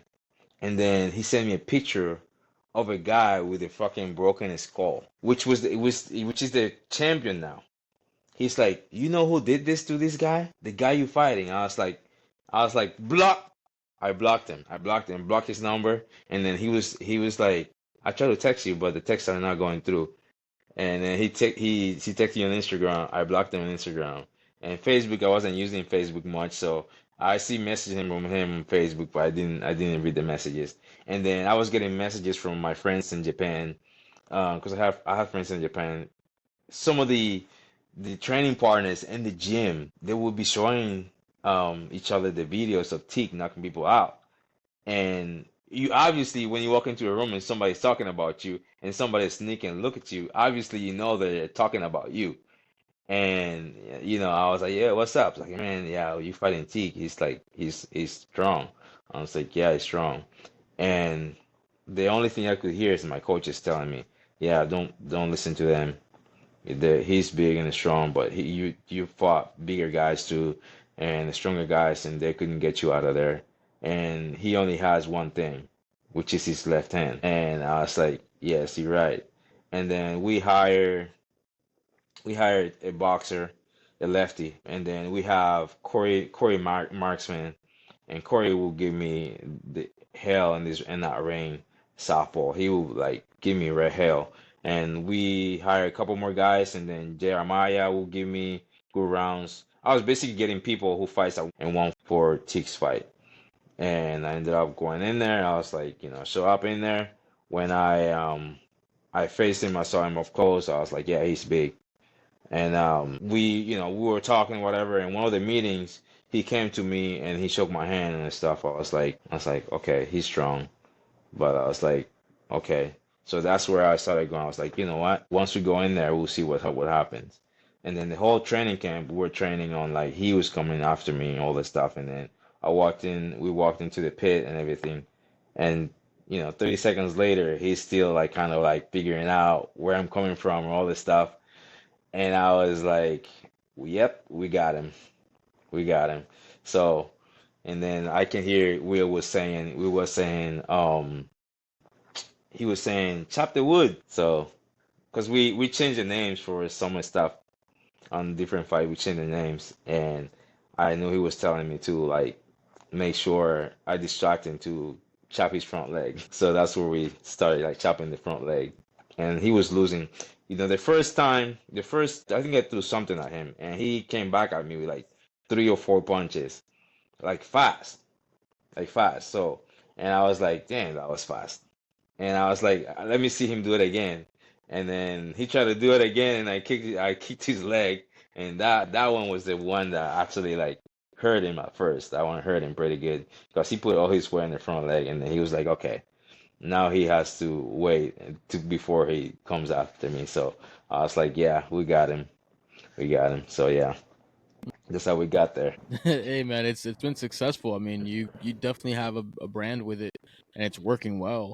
And a Yeah, lot of people recognize you in the karate combat space when they see the logo. They know Maximo's on the card. We know it's gonna be a great fight. yeah, It's a good time for us, especially yeah, that last fight. We were having a blast over here, losing our mind. yeah. But I was gonna ask you, what is your go-to meal after you make weight? What's like the first thing you go straight for? Breakfast, baby. Breakfast. If I'm here in the US, I usually go to, not that they're paying me or anything, okay? Not that they're paying me. If they will see this video and they wanna, give me some free breakfast for me and my family, I'll take it. You know what I mean?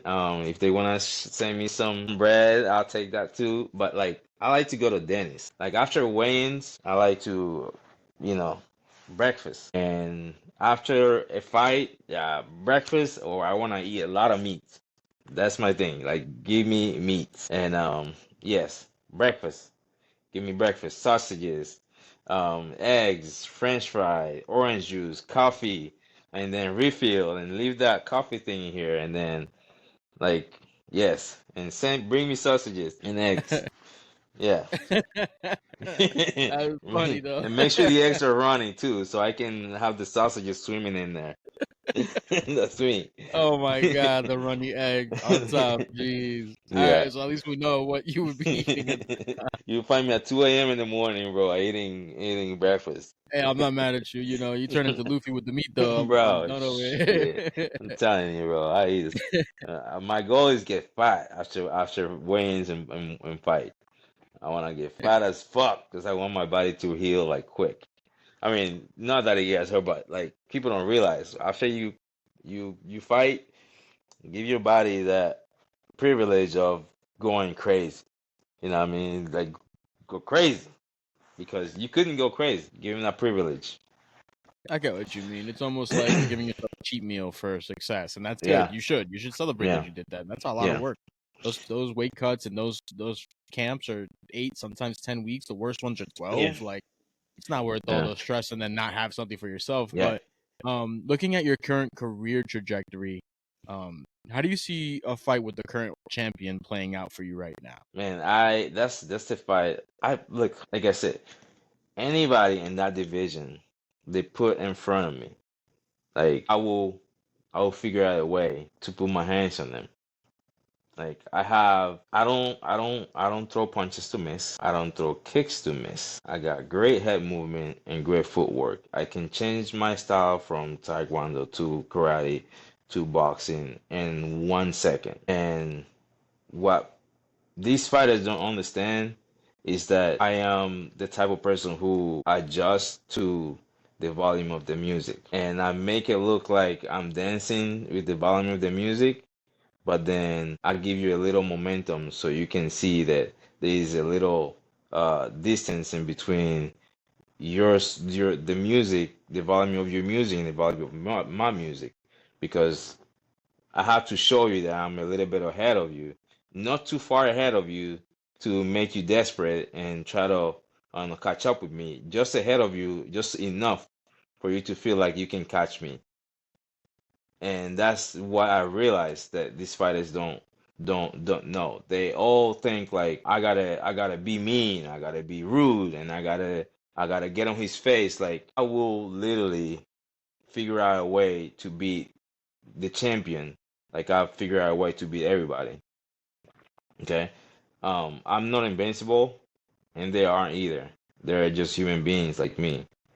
And yes, he's the champion, but he's not the king of the division. Anybody can be a champion. Anybody can be a champion, but not everybody can be a king. Yeah. When they walk into the cage, the pit with me, guess whose name the crowd is shouting? It's Maximo. You don't hear people shouting their names. You know what I mean? So he has a title now, but it's gonna be everybody's turn. I want to be the title holder, but I also gonna be the king, not just of the division, but I'm gonna be the king of the whole thing. Because there are a lot of people that fights in their cards, and like when I fight, there are like 20 plus fighters. Which fighter you hear the crowd shouting their name over and over and over? It's me. It's me. It's Maximo. Like people who didn't even know me, like they started shouting Maximo because they hear somebody else shouting Maximo, and that's basically what it is. You can take me to the R. You can take me. If you bring me to Orlando, it's gonna be worse because I got people here, and I'm hoping in Texas. And let me tell you, I'm gonna be the next governor in Texas when we fight. It doesn't matter who they put in front of me. Okay, I'm gonna be the governor of Texas. So, yeah, that's the future. He had the championship belt. Fine, he works for it. He is a hard worker. But like I can figure out anybody in the division because they all have weaknesses. I have mine too, but they're not working in theirs. I'm working on mine. And that speaks volumes to it, brother. Speaking of branding, you have what's called the Unbroken brand. What is the Unbroken brand, and can you explain to someone how you came up with the phrase Unbroken for your brand? All right, so Unbroken is not something like I just came up with. It's something that, I grew up in. Like growing up, a lot of people, you know, they're like we said in the beginning, too small for this, or you too sick, or like I remember that guy who told me you're not good enough for me to help you out, blah blah blah. I have teachers growing up telling me, "Oh, you're gonna be a delinquent, and you're gonna end up dead. Like you're not gonna be anything." You know what I mean? Or teachers calling me parasite, um, you know, like all this stuff because I had a smart mouth and I was smart. I was always smarter than I looked, and people didn't like that, and that never brought me down. I had a bully. He tried to bully me, but he ended up being my friend, my best friend, because every time he sees me at the park, at the river, at church, I remember seeing that motherfucker in church, and I was like, I can't wait for church to release so I can run out and wait for him at the yard. Because the first, I'm gonna hit him with the mango in the back of the head, and I'm gonna tackle that motherfucker. That was like basically like that's basically how I do this type of shit. Like I'll plan how I'm gonna do something, and then that's basically what I'm gonna stick to. Like you can break my legs, you can break my arm. I already said I'm gonna hit you and with this that way, and that's basically I'm gonna do it over and over and over until you like, okay, I'm getting tired of this. I can't do this anymore. So, and I was the last one. Like his mom came to my house to ask for mercy. Keep in mind, he was the one who was beating me. But I'll come back over and again and again and again and again. You know what I mean? And like me, there are a lot of kids out there. There are a lot of adults out there. And I've been through some shit nobody as a teenager should be going through. Like, when I turned 18, my 16-year-old brother, he died on my hands. Like he literally died in my hands. Okay? And then 2 years later, my mom died because of depression. She couldn't get over losing my brother, and she was losing me too because I was losing my mind. You know what I mean? And then I had to become an adult and raise my younger siblings as a younger age, and here we are. You know what I mean? Would I be like, hey, I'm gonna say fuck this and get in, I could get into drugs and alcohol and do all their stuff, but then I didn't quit. I had situation in the last 5 years where I thought I wasn't gonna wake up the next morning, what I mean, or I thought I was like, and I had a job and I had my family and everything, and I had situations where I was like, you know what? I don't think I can do this. You know what I mean? And there's people wake up in the morning and be like, you know what? Fuck this shit. I'm not gonna do this anymore.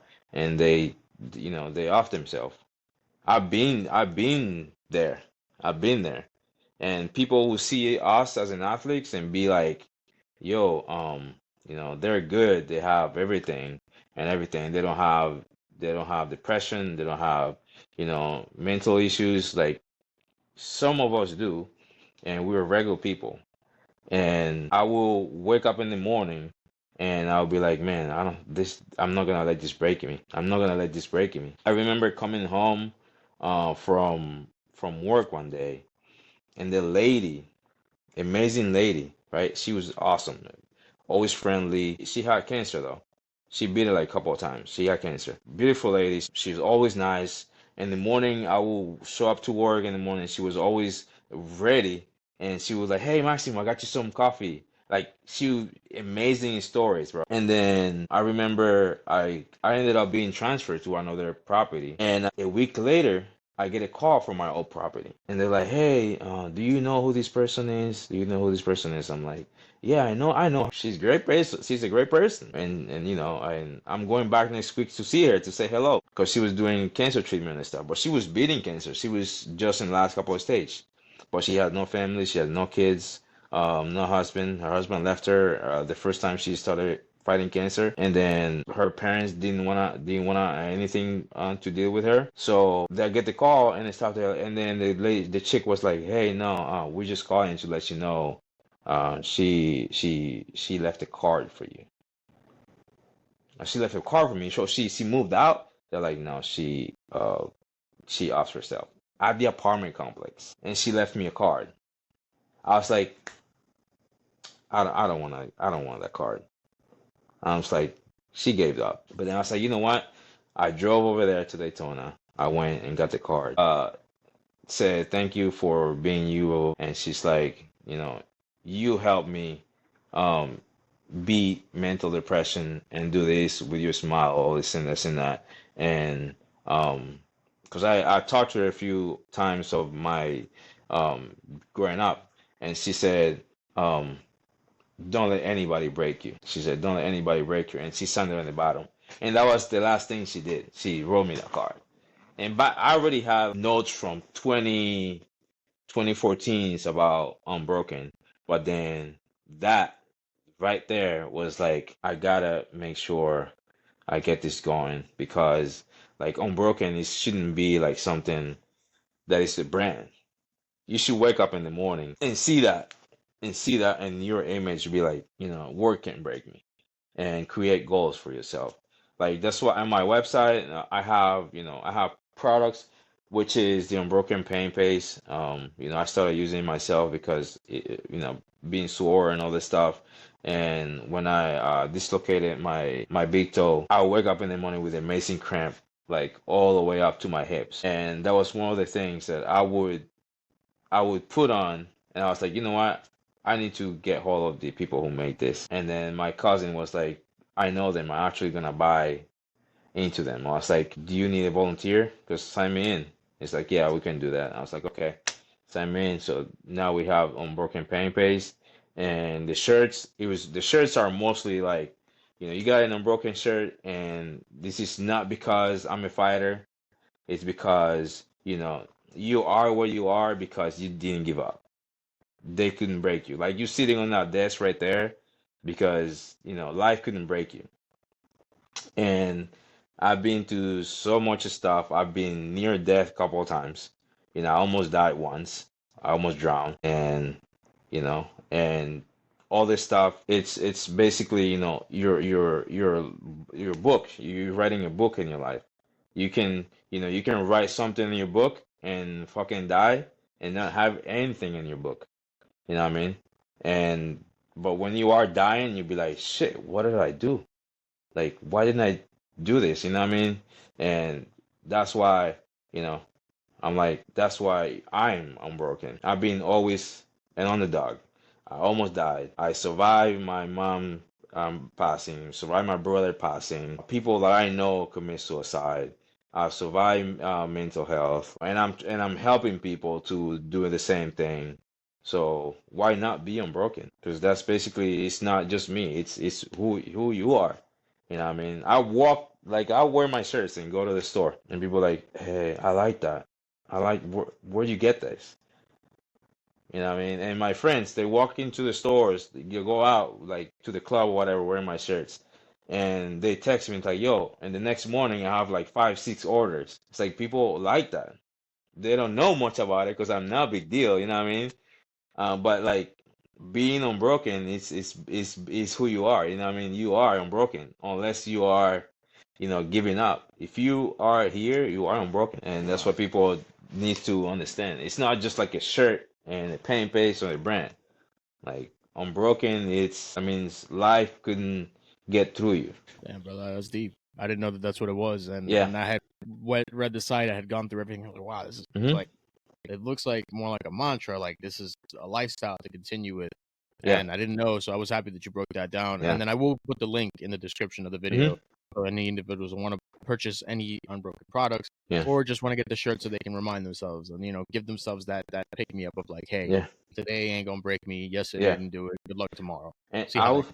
I will send you the link because I actually have blogs in there of mental health, mental strength, physical recovery, and all this stuff on my website. Like it's not just a store. If you like to read, it's a place for you to go and read about mental health, about read about recovery, mental state, and there's more blogs coming in.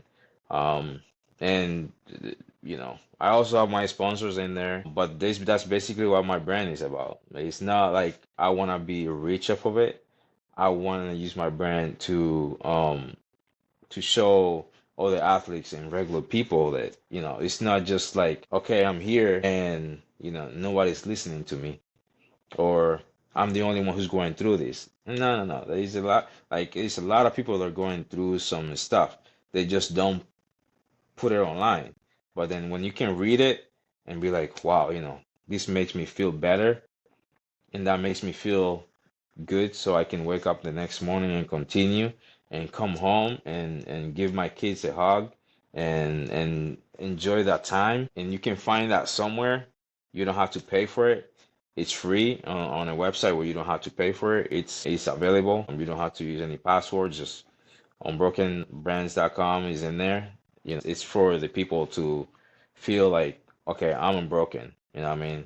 And why it has the American flag in it? Yes, it's because it's a beautiful country. We have a lot of people in the country, and everybody who's here representing the American flag. And unbroken, as you know, that we have a lot of variety of people here, and it's something that means being unbroken in every language, and everybody who can see and read the words and see the colors. You know what I mean? So that's what it is as having unbroken an American flag. And we have it in different colors, but it's as American top team. We have so we designed this. I'm just wearing this one, but we have yellow, we have white, we have all the colors, and we have more stuff coming too. So, but unbroken, it's not like, hey, I got some gloves that are unbroken, or I got no. It's who you are. That's amazing, brother. Thank you, man. I appreciate Yeah. that. I also know that it's a bit early in your career, and we still got a lot of time before we Yeah. get to it. But when it's all said and done, when you put the gloves down in the middle of the pit and you walk away, what is it that you want your legacy to be in the combat sports world? Man, I want my legacy to be the guy who figure out how to turn the giant into a small rock. Because I'm this small guy and I can't speak. Even if he was like a big guy, I can't speak like I'm Superman. Because even Superman had a kryptonite to fear from. Okay, and um, my legacy right now, my kryptonite is my kids. These are my kids, and kids are the future of everything. The next generation is the future of everything. Um, I don't want my legacy to be nothing but I did everything for my kids, my grandkids, my great grandkids, and the people that know me, the people that share energy with me, and the people that see me. That's what my legacy. I want my legacy to be. I want my legacy to be Maximo, but Maximo is for forever for everybody. I don't want to be recognized as like a badass fighter. I don't want to be recognized as, the most entertaining fighter. I want to be recognized as a as a human being, as a person who values life and a person who helps other people take care of their life and value their lives. Because just because you wake up in the morning, put your shoes on, and go to Walmart to work every day, it doesn't mean your life doesn't have a value. You know what I mean? Your mind is something that if you don't explore it, you will never know. Because sometimes we wake up in the morning and we work at a job, boring job for 20 years, and that's what we know. But then when you see somebody who works at Walmart and also have all the talent, you'd be like, oh, I didn't know that person from Walmart had that talent. Yes, they do. They just don't know how value that talent and how to expose that talent. So I want to be able to motivate people to bring out their talents because, a butterfly is not born a butterfly, and butterflies are beautiful. You know what I mean? A butterfly is born as a little bug, and then it becomes a caterpillar, and then evolves to be a butterfly.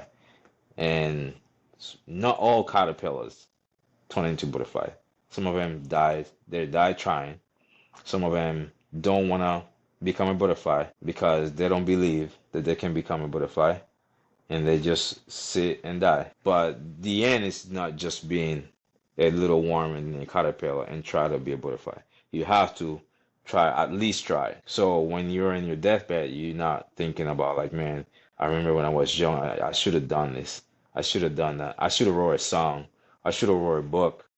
I should have freaking paint some flowers. You know what I mean? I should have jumped over a plane or something with a parachute. Like, you can't do it. You can't do it. And I'm not saying because, like, I have a job, I'm fired or whatever. Like, I was told I can't do a lot of stuff. I was told I can't do a lot of stuff. And I'm still proving people wrong. Like, I'm 38. Like, when I'm fighting, people are like, oh, yeah, you fighting that guy who's 27. Oh, he's gonna do this and this and this and that. I'm like, he could. He could. Am I gonna let him? No. Does he have to try? Yes, he will have to try. So in my mind, I'm not like, damn, he's 27. I'm 38. The minute I think I'm lost.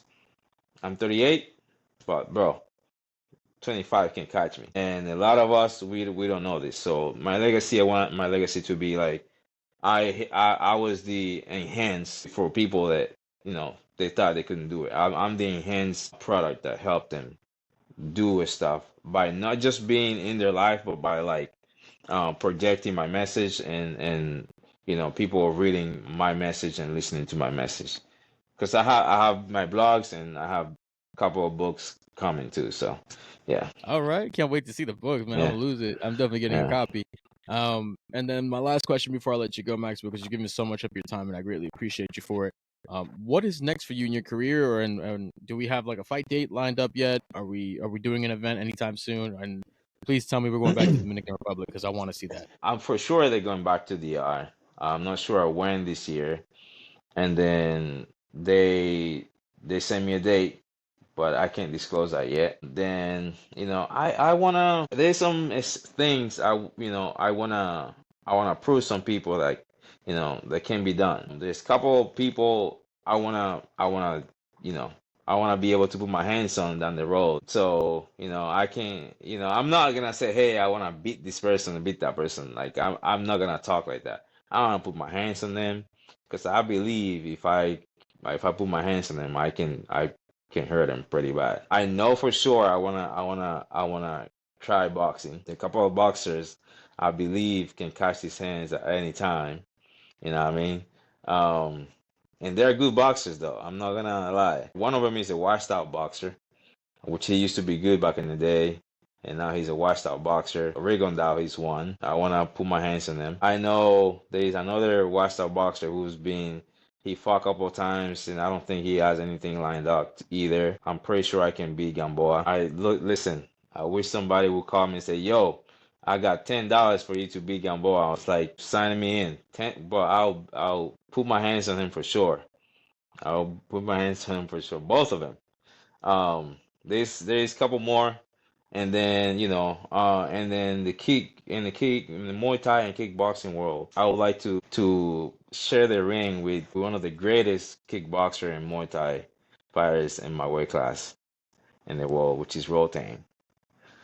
I know, I knew it. I know for sure we can have a nice, beautiful fight because he likes to bang, and I want to make sure he bangs. And I'm pretty sure we can run it for 3 rounds and a good fight. So that's my goal. And once I get my title in karate combat, I think people are gonna be like, yeah, I think that can happen. Because people will be like, yeah, he's 38, he has nothing to offer Rotain, and he has no following. Yes, I have, 20,000 followings or whatever. But let me tell you, these hands don't need followings. They need follow-ups. That's all they need. That's He all they said they need. do follow-ups. Yeah. They don't Oh need man, yeah, following. brother, They need that's tough follow-ups. though. But you know what? I like that you have those goals in mind. Yeah. And Rigondeaux's that guy that they consider him the professor for a reason. And then Gamboa, I kind of wish that after the Crawford fight he had done things differently. Yeah. But that's just us as fans of the sport who love the sport. But the Rodtang fight, brother, Yeah. that I don't even know where they're gonna. Where will we even host this fight? Like, who's No, gonna put this? they're probably gonna do it in Singapore. I mean, I know one. They have their fighters and this stuff. You know what I mean? And they like to have their stars fight and this stuff, but they gotta expand down here. And don't get me wrong, like Rotang is the guy. He fought Mighty Mouse. He fought that two-time champ that's right now going on. He's really good too. He's a good matchup. But the guy, the god of kickboxing and Muay Thai. I wanna put my hands on him because he's a special. I'm not gonna lie, he's special, and he's done a lot, and I know I can make that fight pretty entertaining because I've seen him fighting a couple of guys that are actually good, but when they get in front of him, they kind of like they stiff up a little bit, and they don't respond as quick as when they're fighting other fighters. So and I know myself, I don't get gun shy. Like I get creative. I don't get gun shy. So I get creative. So I would love to see him throwing hands with me and see what's up. And some of these fighters too, some of these boxers too. I'm Hey, not gonna brother. I'm not gonna call out like YouTubers and this stuff because yeah, you don't. There's money, but then and it's smart for fighters to call out YouTubers. But like, yeah, I wanna put my hands on these two fighters and put that on my resumes before I get to the point where like I don't want to do this anymore. So I feel like that's something I'm gonna have to call and talk myself and throw it out to the gods so they can make it happen. Shit, absolutely. We know we're Yeah, definitely watching that fight. We're gonna lose our yeah, shit. But we want to see that kind of matchup, and the fact that that's what you're thinking of, like still looking for legacy fights and going for titles, and yeah, like that means that you're still nowhere near the end just yet, and we're really happy about that, man. I do hope you the best of luck in your fight career. We're gonna be watching the next Karate Combat event, waiting for you to finally be able to let yeah. us know when that comes out. You have Oh your book yeah. coming out. Unbroken Brands website will be in the description. We're also going to put hmm your Instagram on the description as well. And Maximo, before I let you go, do you have anything you want to tell the fans? Oh man, just fight for what you want. Don't listen to people unless they are helping your cause. Don't waste your energy and dumb people, because let me tell you, not everybody see the grass green, you know what I mean? So everybody has, different colors for their own grass. So make sure you believe in the color of yours. So that way you don't lose discipline. And you don't have to be an athlete to be happy. You don't have to be a profiler to be happy. Just be you and do it smart and do it the healthy way, and don't let that treat you as a slave, because you don't want to be a slave of a lifestyle. Okay, and that's basically my message. And stay, unbroken. Like, this is you. This is who you are. You're unbroken. And live your life like you are. Just don't listen to dumb people and don't make dumb mistakes. Absolutely, brother. I believe Yeah. that one too, my man. Ladies and gentlemen, thank you so much for dialing in, coming on. Maximo Nunez came on the show. Thank you so much for your time, brother. And that's it for our show at this time. Thank you for your curiosity, and I hope you have a wonderful rest of your day. Así mismo. Nos vamos, República Nos fuimos. Dominicana. Ya tú sabes, para los míos, de Ya los lo míos, sabes. siempre. Later, brother.